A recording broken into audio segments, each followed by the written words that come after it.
Welcome back in, everybody. Today is the day we have all been waiting for. We are reviewing the first show of the MCU along with the best, Daredevil. We are going over season 1 today, and you might be a little confused about why it's coming out when it's coming out, because in the timeline order and release order, this comes before the most recent movie we released. But we are releasing it this week because the day this is coming out is the same day Daredevil Born Again Season 2 drops. Very exciting. Very cool.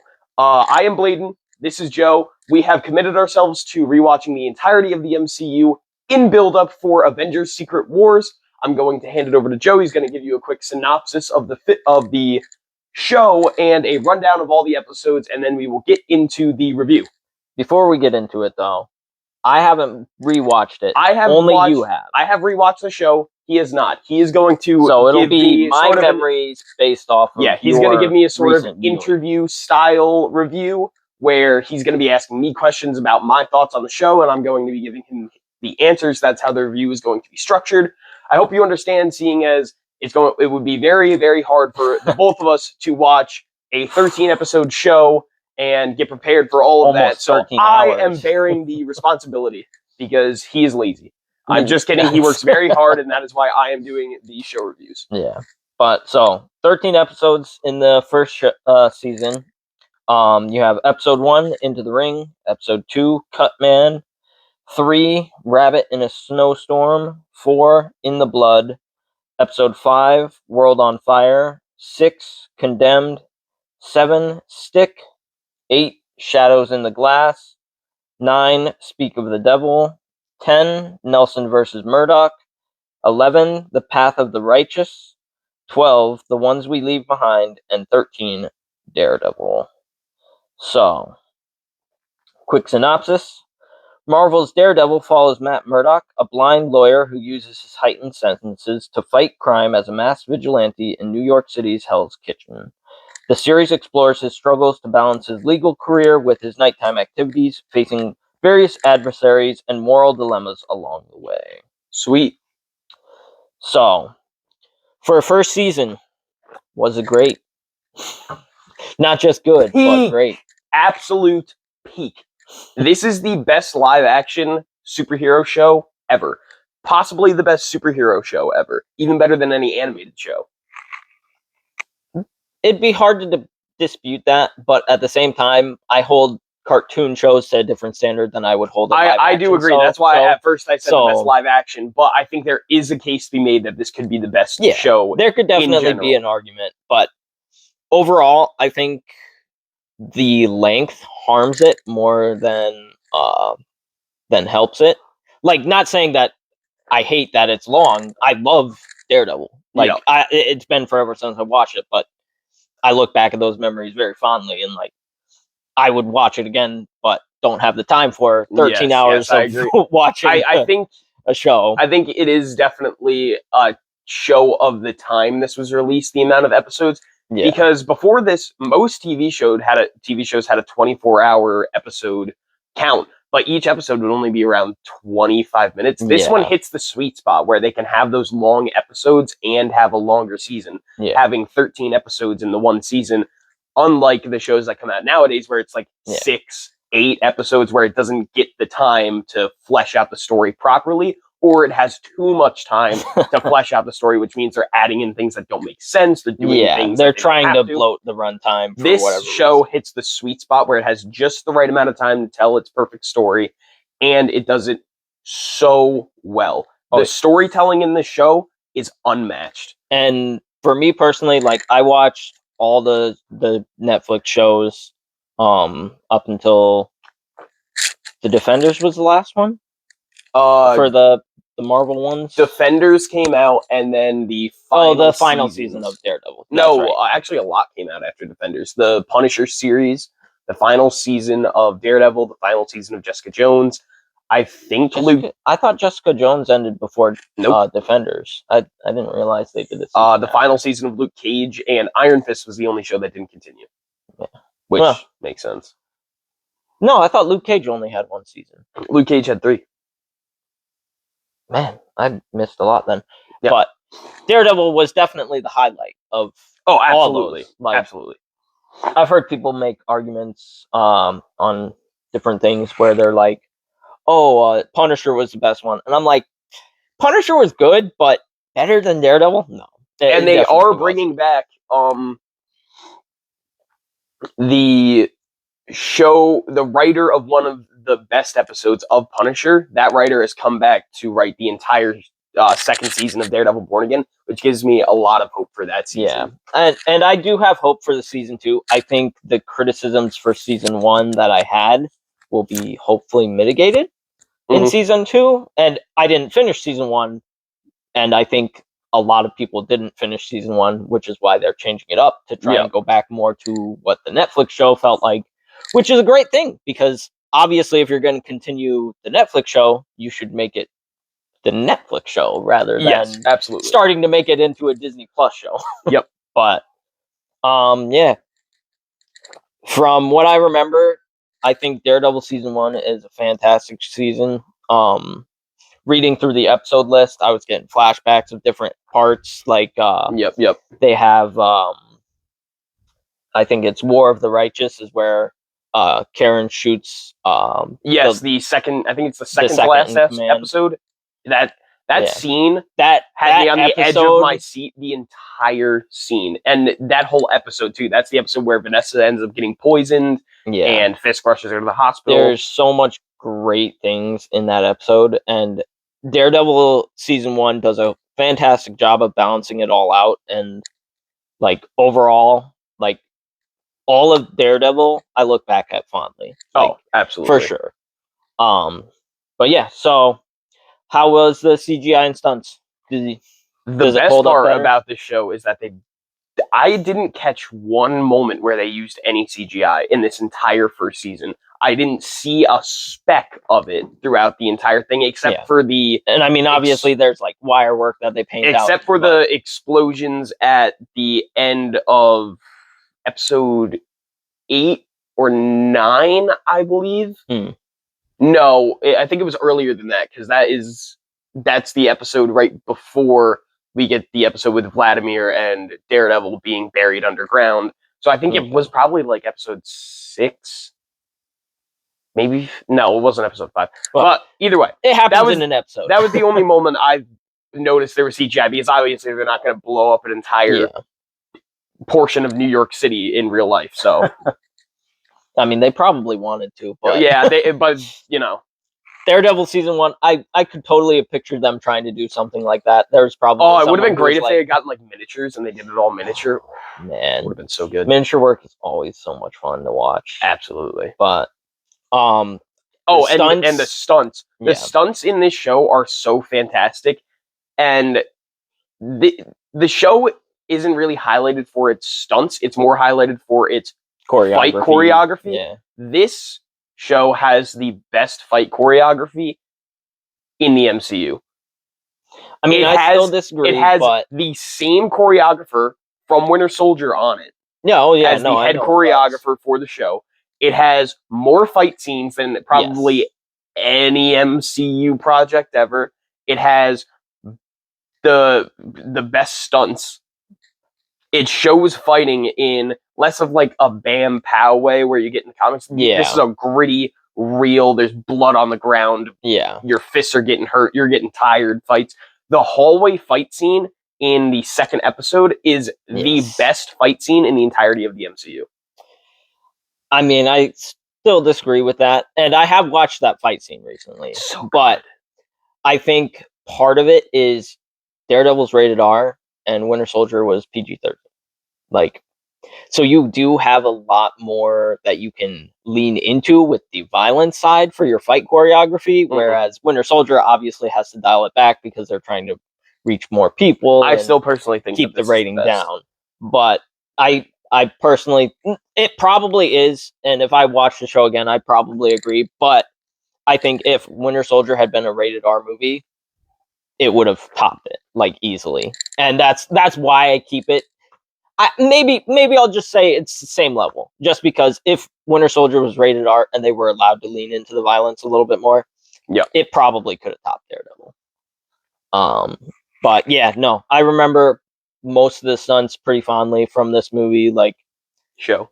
or this show. Yeah, We're going from what movie to show. 13 movies to Yeah. a show, and it is a change. Yeah. It's a change. And it's one that I haven't watched recently, so I'm just working off of memory. So that definitely affects it a lot more than recently watched. But do you think this season fits into the MCU?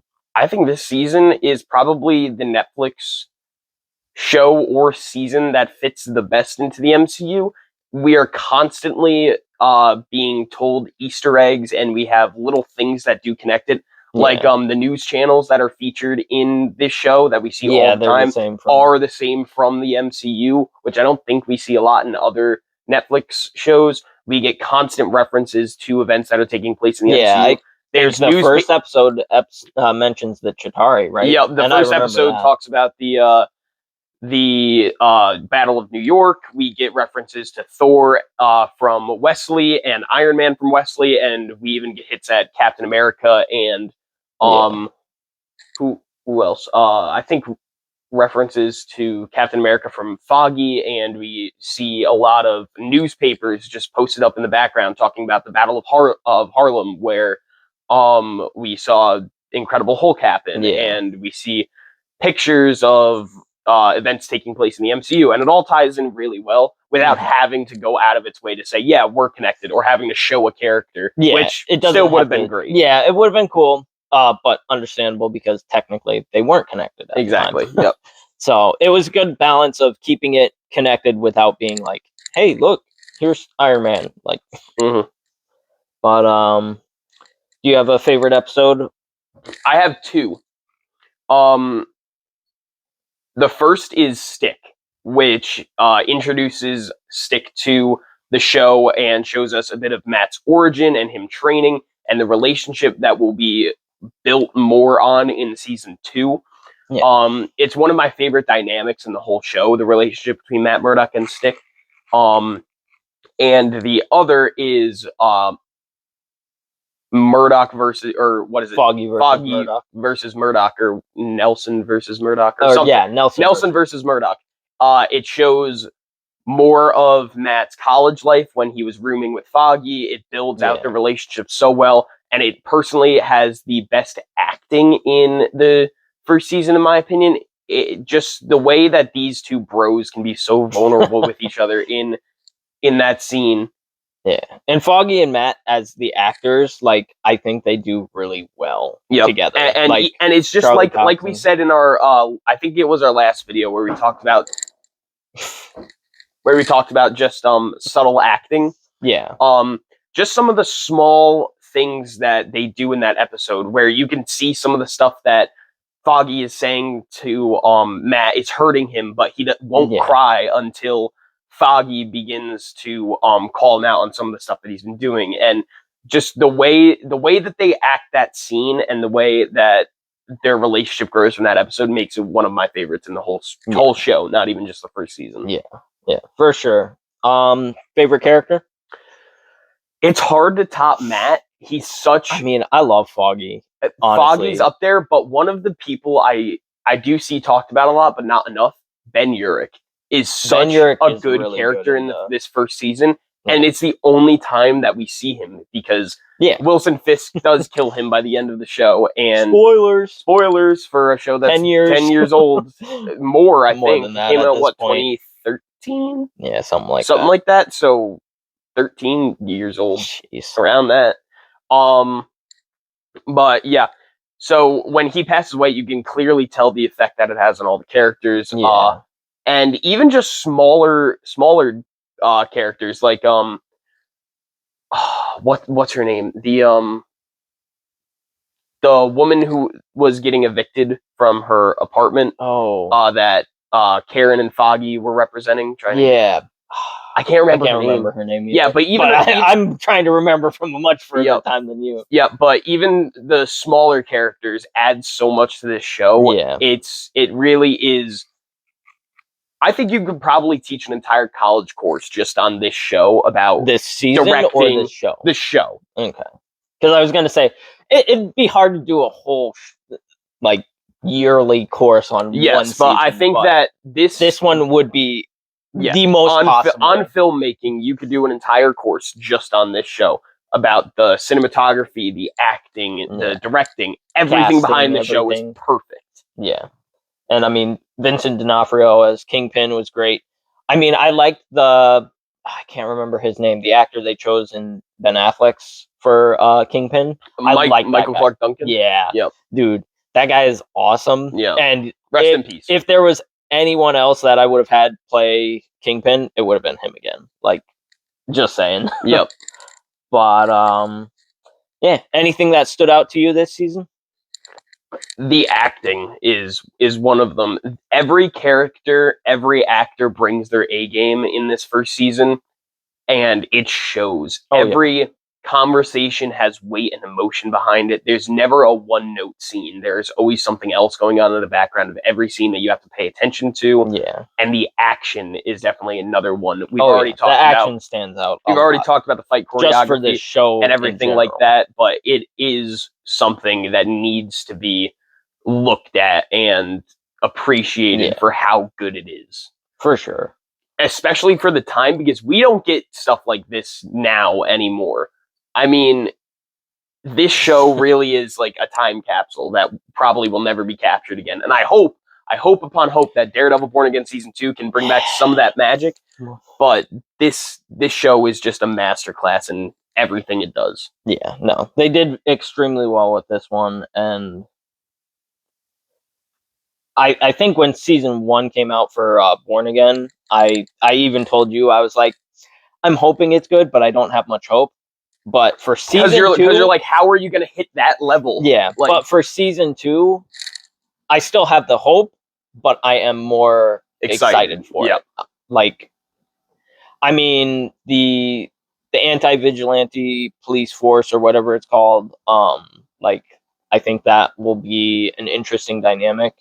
And I think I sent you one recently where it was like, what if Kingpin's setting it up so that all the other heroes dislike Spider-Man, and he's like trying to do that kind of thing.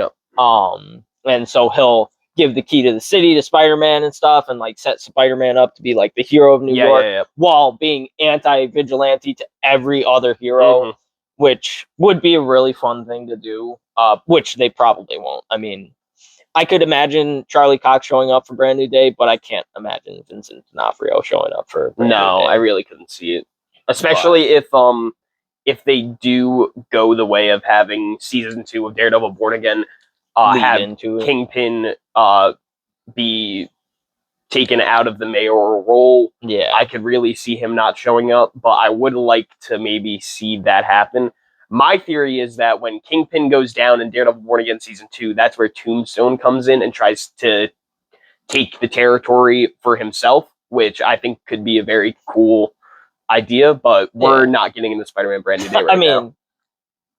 It hopefully will be connected to I hope that Charlie Cox does appear next to Tom Holland Spider-Man. Although, while watching this show, I did have fanboy dreams about seeing Andrew Garfield Spider-Man and Charlie Cox Daredevil meet each other. It would have been so good. I would kind of love it if for Doomsday we get Tobey Maguire, we get Hugh Jackman, and then we get Charlie Cox. Like, that as a duo or a trio would kind of just it would just make that movie. It would make it like even if the rest of the movie sucked, like having those three on screen acting together. Like, you'd have obviously Toby and Hugh Jackman, which I do believe the rumors that those two are going to be acting together in I mean, how would you not? Like, there's no way you're not at this point. Huge like, missed opportunity. If you don't do that at this point, this movie's not going to be good. Like, if you don't do that, Doomsday is going to suck. But again, we're off topic. All right, next question. Final question. What would you rank it?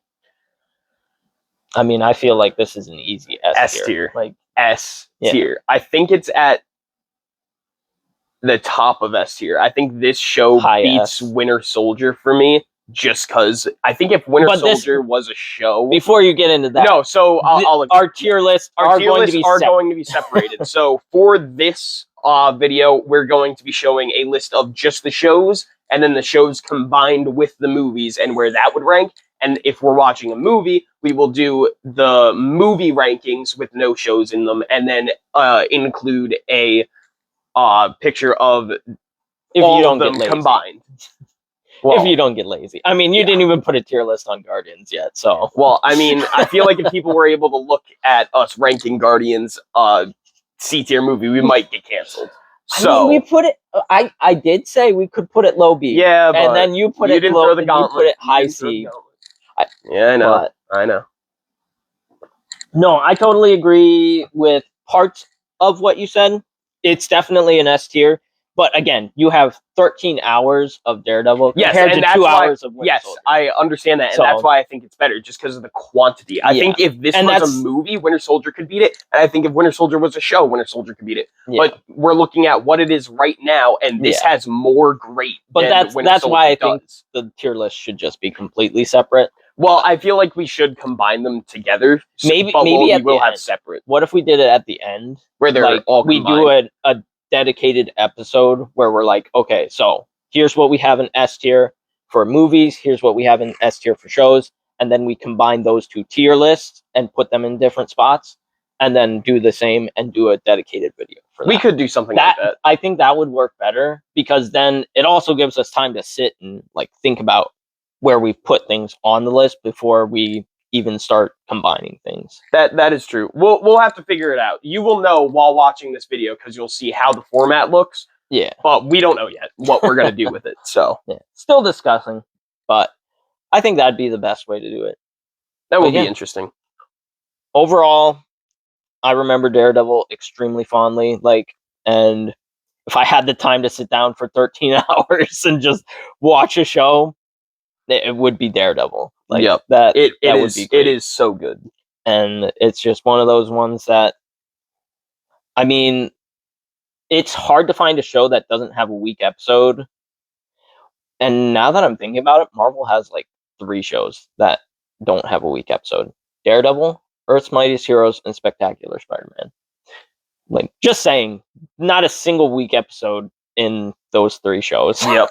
But then again, you also got to think Earth's Mightiest Heroes did get canceled after only 2 seasons. Spectacular Spider-Man got canceled after only 2 seasons. Yes. There was, But with the especially plans that they DC had- shows, they do have a lot more time to have weaker episodes. I think if Batman the Animated Series was only 2 seasons, it would just be peak episodes for the whole thing. Yeah. But since it had 4, there were obviously a few filler episodes. There were some things that obviously weren't great, Daredevil has 3 seasons, which are only 13 episodes. Which each one is 13 hours long, and there's not a weak episode. I know, that's why So- I'm saying this so show's it's so like- great. It's like, yeah, no, it's hard to say that you can't do it because people have. Daredevil has done it.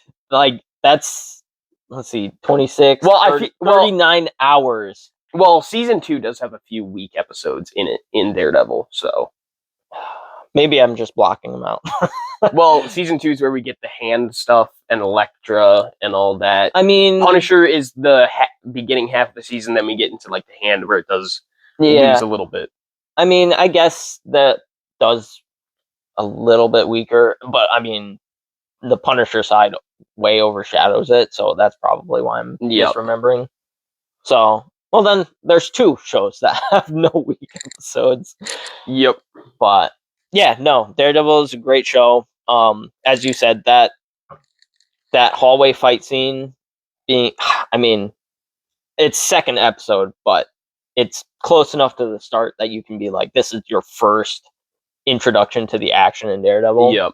And then watching Daredevil Born Again season 1 and that first fight scene, like, it wasn't bad, but it didn't feel the same. Yes, like, it doesn't capture feel that right. It doesn't capture that sauce that this season has. Yeah. And which I think from the trailers of Daredevil Born Again season 2, it might capture and maybe even make it better.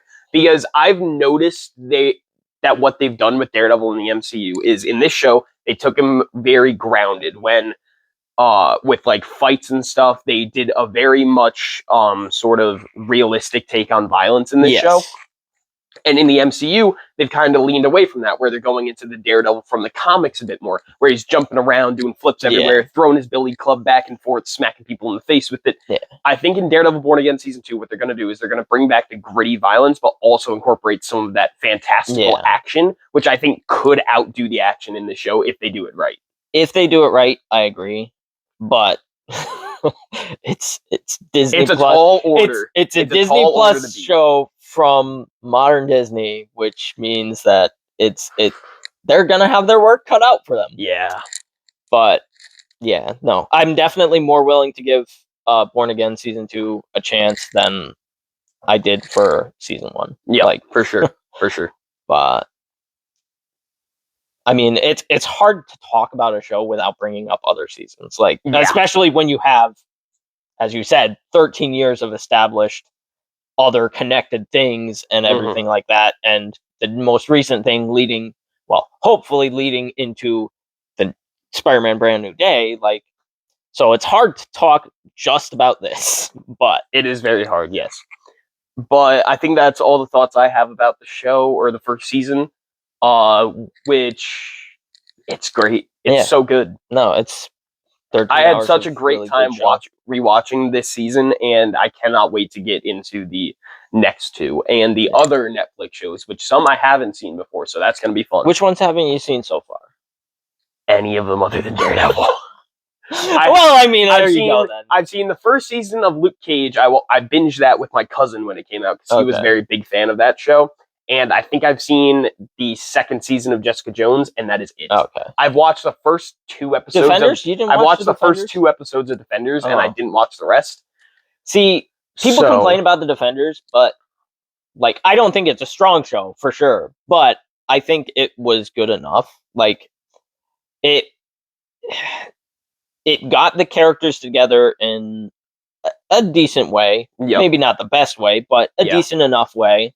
And it gave them a good fight and brought up some mysteries that, if you didn't know the comics, like, cool. Yeah, it was cool to learn. It is very important that we do rewatch all of these Netflix shows.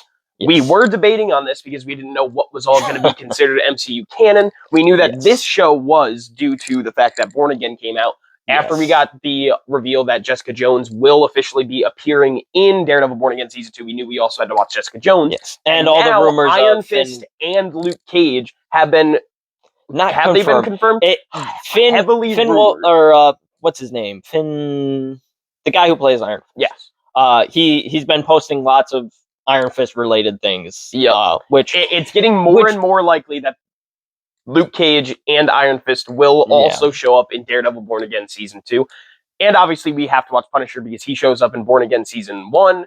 And Brand New Day. And Brand New Day. He is appearing in Brand New Day. And he has his own special coming out soon. Yeah, that's right. And it's supposed to be an hour long, something like that. So it's kind of his own movie. But I saw this theory about the Punisher one-shot where it was literally going to be a one-shot where it's an hour-long one take of him just clearing out a warehouse of goons, which I would love. It would be really cool, but I feel like an hour-long action scene would be way too long. Like, it would be cool. It doesn't have to be just an action scene. There could also be scenes where Frank is like running and hiding, and he's getting flashes of all this stuff. I think it could be very interesting. Yeah, no, it definitely could. And I mean, for me personally, I mentioned it before, like, some people said The Punisher was the best MCU show or whatever, like, Marvel show that existed. And I disagree, but that's more probably personal preference than anything else. Yeah. Like, but we'll get into that at a later date. Like, you'll end up watching Punisher at some point. Anything else you want to add? No, I think I've said everything that I can remember to say. And, like, again, I watched the show when it came out. Like, I was watching it. Netflix was still doing a weekly release of episodes at that time. Rather they weren't than dropping a whole season at once. 50% of the season and then the other half of the season the other time. Like, this was an actual Stranger Things. This was an This is why I actual didn't watch the weekly, show.